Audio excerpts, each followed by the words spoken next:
जनपद बलरामपुर में 8 अगस्त को आजादी के अमृत महोत्सव के अंतर्गत जिले के थारू समुदाय के विशेष उत्पाद दलिया पर विशेष डाक टिकट का विमोचन किया गया। इस अवसर पर निदेशक डाक सेवाएं गोरखपुर परिक्षेत्र आरवी चौधरी ने कहा कि इससे थारू जनजाति के कलात्मक कुशलता को पहचान मिलेगी। इस अवसर पर हर घर तिरंगा अभियान के लिए भी लोगों को प्रेरित किया गया एवं सुकन्या समृद्धि योजना के लाभार्थियों को सम्मानित किया गया। बलरामपुर डाक अधीक्षक गोंडा मंडल द्वारा थारू जनजाति के उत्पाद दलिया पर विशेष डाक टिकट का अनावरण एवं विमोचन निदेशक डाक सेवाएं गोरखपुर परिक्षेत्र रामविलास चौधरी एवं जिला अधिकारी बलरामपुर अरविंद सिंह द्वारा किया गया। आजादी के अमृत महोत्सव पर 75 विशेष वस्तुओं की पहचान दिलाने के क्रम में जिले के थारू समुदाय द्वारा निर्मित दलिया पर विशेष डाक टिकट जारी किया गया है। निदेशक डाक सेवा गोरखपुर परिक्षेत्र ने कहा, प्रधानमंत्री के निर्देशानुसार 75 ऐसे वस्तुओं का खोज किया गया जिसका पहचान अभी आमजन में नहीं है और उतनी प्रसिद्ध नहीं मिली है। इसी क्रम में थारू समुदाय के दलिया पर विशेष डाक टिकट जारी किया गया है जिसे संचार मंत्रालय भेजा जाएगा और ये देश विदेश में अपना पहचान बनाएगा। देशमुख की प्रेरणा से मुझे एक लंबे कालखंड तक थारू जनजाति की सेवा करने का अवसर प्राप्त हुआ। थारू जनजाति की जो विभिन्न उनकी विशेषताएं हैं उसमें से जो हस्तकला है उसमें एक डलिया विशेष रूप से उनका उत्पाद है जिसको थारू भाषा में वो ढकिया कहते हैं, लेकिन ये डलिया के रूप में आज जो डाक विभाग ने इसको विशेष एनवेलप के रूप में उसके चित्र को लॉन्च किया है, बहुत ही सराहनीय है और इससे थारू जनजाति के उत्पादों को एक पहचान प्राप्त होगी और निश्चित रूप से जो उनका आर्थिक जीवन स्तर है वो भी सुदृढ़ होगा। मैं इस अवसर पर डाक विभाग को बहुत बहुत धन्यवाद देता हूँ। साथ ही जो थारू जनजाति की हमारी बहनें यहाँ पर आई हैं दलिया उत्पाद के साथ में, उनको भी मैं बहुत बहुत बधाई देता हूँ और मैं आशा करता हूँ कि ये डलिया थारू जनजाति के जीवन में आर्थिक समृद्धि का कारण बनेगा। धन्यवाद। कल जो आज़ादी का अमृत महोत्सव चल रहा है उसके तहत 75 ऐसी चीज़ों को हम लोगों ने खोज की माननीय प्रधानमंत्री के आदेश से कि जिसको पब्लिक तक लाना अभी संभव नहीं हो पाया है या जो अभी वो प्रसिद्धि नहीं पा सका है जो प्रसिद्धि उसको प्राप्त होनी चाहिए थी। उसी क्रम में थारू जनजाति का सिलेक्शन किया। बहुत से चीज़ों को देखा जाता है, उसमें जो अप्रूवल मिलता है उसमें हम उसको सेलेक्ट करते हैं। तो थारू जनजाति की कलात्मक जो उसकी कुशलता है उसको एक प्रोत्साहन के रूप में, उसको आगे बढ़ाने के रूप में, उसको पब्लिक तक ले जाने के क्रम में ये एक विमोचन था जो थारू जनजाति के द्वारा डलिया बनाया जाता है। उस पर एक स्पेशल कवर डाक टिकट के साथ निकला है।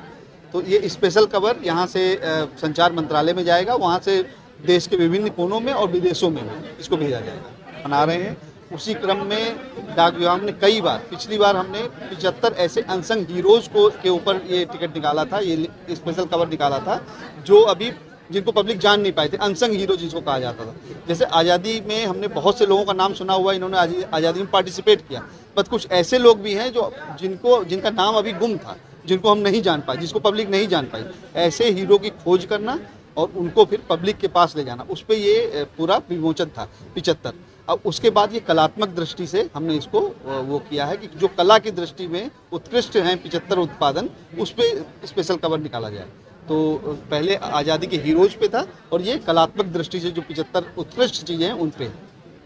भारतीय डाक विभाग के द्वारा जो इस देश का सबसे पुराना सरकारी स्तंभ, सबसे पुराने सरकारी स्तंभों में से एक है, उसके द्वारा जो आज प्रयास किया गया है उसकी आधारशिला में प्रयासरत निदेशक डाक सर्विसेज श्री आरवी चौधरी जी, यह एक बहुत व्यापक सोच के अंतर्गत यह कार्यक्रम रखा गया है जिसमें आजादी के अमृत महोत्सव अर्थात 75वीं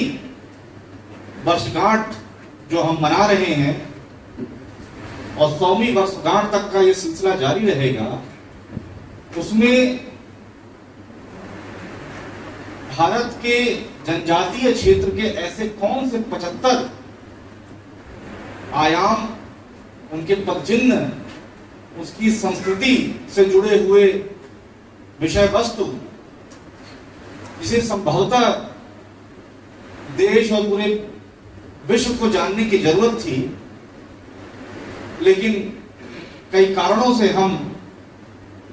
जान नहीं पाए, वो सम्मान नहीं दे पाए,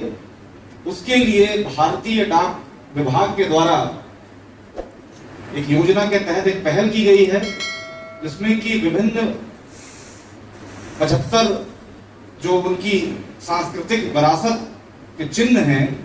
उनको डाक टिकट के माध्यम से जारी करते हुए पूरे देशवासियों को बताने का एक तरीका है। मुझे जनपद के जिलाधिकारी होने की हैसियत से और व्यक्तिगत रूप से भी अत्यंत खुशी है कि इस पूरे क्षेत्र में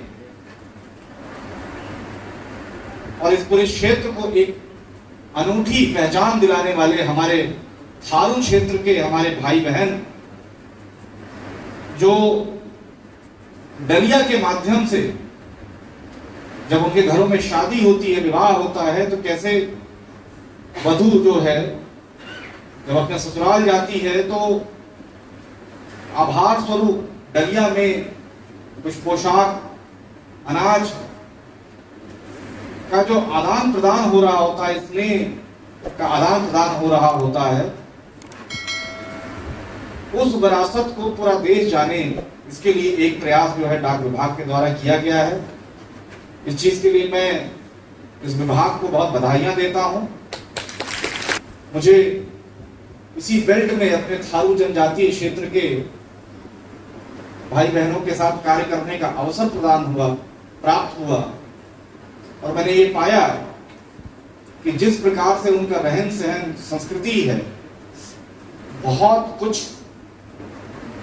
हम लोगों को सीखने की जरूरत है, अनुकरणीय है। और जो विरासत उनकी है, जो पुश्तों से चली आ रही है, संभवतः उसको एक व्यापक मंच देते हुए साझा करने की आवश्यकता है। इसी के क्रम में 2 माह पूर्व मलियाकोडर में एक बहुत ही बृहद स्तर का एक म्यूजियम का अनावरण भी हुआ। मैं अपने आप को भाग्यशाली मानता हूं, यहाँ पर मेरी ज्वाइनिंग के उपरांत उस म्यूजियम का अनावरण हुआ और यहाँ पे उपस्थित में से आप में से कई लोगों का इसमें बहुत ही रचनात्मक सहयोग रहा के स्तर से जो ये बहुत ही रचनात्मक कार्य किया गया हुआ है, उसे पाता हूँ। हमारे थारू क्षेत्र के भाई बहनों को यह और मनोबल देगा, सशक्त कर रहा होगा। उनके बारे में अन्य राज्य भी और उत्तर प्रदेश के वह क्षेत्र भी जो कि संभवतः इतना अच्छे से नहीं जानते हैं इनकी संस्कृति को, वो और गहनता से जान पाएंगे। इस चीज को लेकर के मैं बहुत ही हृदय से बहुत मेरा मन प्रसन्न है और मैं पुनः सभी का बहुत धन्यवाद ज्ञापित करता हूँ।